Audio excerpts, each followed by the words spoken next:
I'm Dax Bunch, and the product we have here today is the BowDagger. It's archery's first and only functioning stabilizer designed specifically for the bow hunter. I'm entering into my 33rd year of bow hunting. It's a true passion of mine. It's one of my greatest loves in life, and the BowDagger system is truly an advantage in the bow hunting world. Now that you're a member of BowDagger Nation, let me answer a couple commonly asked questions. First of all, how do I install it on my bow? You'll receive it on packaging much like this. I've disassembled to save some time. You'll first take the knob and rubber washer system off of the BowDagger. Bracket installed on your BowDagger system, it'll look just like this right here. You'll also want to take this hook and bolt system off of the dagger. These will be the only two parts that you disassemble from the BowDagger. Once you take the knob, bolt loose, first step as far as installation, put the rubber washer back on the knob and bolt system. Install that into your factory 5/16 machine thread in your riser, pulling the BowDagger upward, keeping it all the way away from the riser of the bow as far as the bracket system will let you pull that out. Snug it up, your BowDagger will be free to move. And take your rubber washer, place it as low as possible on your riser that it will allow, in between the BowDagger and your riser. Take your hook bolt system, run it through the center hole of the bushing, and install the knob.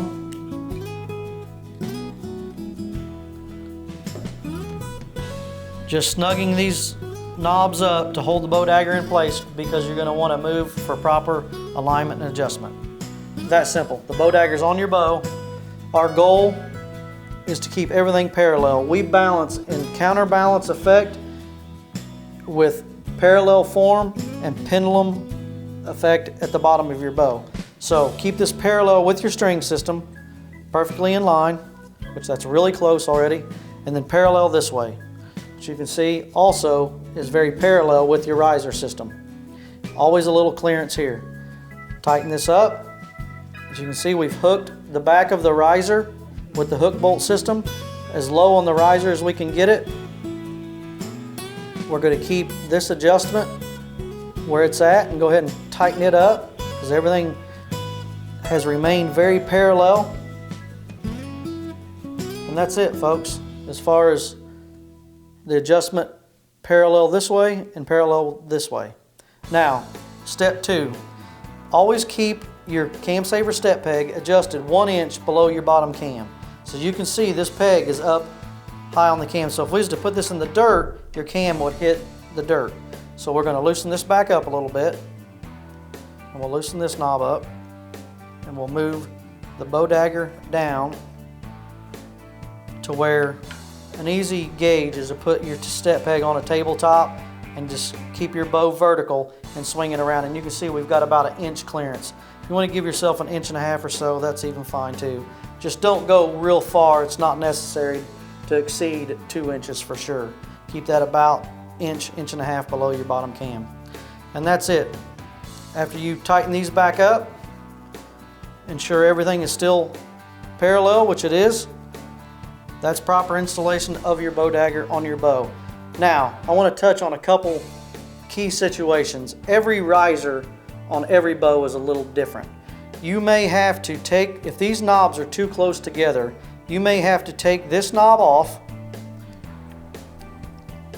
If the dagger is down on longer bows, over 32 to 34 inches, sometimes we have a situation where you're going to want to take this knob off and jump the hook bolt knob system. So you're going to go from here to here now. That's going to give you more leverage on the dagger system. Just take your bolt, put it back through the back side, just look the same way you took it off up on top. Now, You've got a little more stability down low, so there's no rattles or anything with the BowDagger. Still ensuring yourself, always give yourself at least 4 or 5 inches to get your boot in between the bottom knob and your step peg. Once again, peg is still set. BowDagger is properly installed. Snug up all the knobs and you are good to go. Take note that the BowDagger has adjustment in the top of the head of the BowDagger to be moved forward or backward slightly to fit different riser systems. But proper installation of the BowDagger is to keep the body of the BowDagger just slightly in front of the handle, never behind the handle, never back here. We always want the BowDagger installed slightly in front of the handle system and very parallel once again with the string system. This gives just weight forward of the riser. When installing this on your bow, just remember, whatever side of your riser that your sights, your rest bracket, and your quiver full of arrows is installed on, remember that the BowDagger is a counterbalance pendulum effect stabilizer. It's offsetting this weight. So if your quiver, sights, and rest are on one side of your riser, install your BowDagger to the opposite side of the riser. And the BowDagger fits right or left-handed bows with no disassembly. When you receive it in a package, it's virtually fully assembled and you can put it either side of your bow, so it fits right or left-handed bows. Now that we're done with our hunt or done shooting our bow and we're ready for storage with the BowDagger mounted on your bow, a very commonly asked question is, will it fit in my bow case with the BowDagger on? The answer to that question is yes. Simply loosen the lower 2 knobs and slide the dagger portion of the BowDagger straight up. Now, typically if it's an inch below your cam or 2, it'll fit in your bow case. If that still doesn't work, continue to loosen the knobs up. Slide this knob up to the other, and this will jump up, and you can see it is now shorter than the cam of your bow. The BowDagger never needs to be removed from your bow. It's a permanent fixed accessory. Now that we've got your BowDagger system properly installed on your bow, I want to personally thank you for being part of the BowDagger Nation.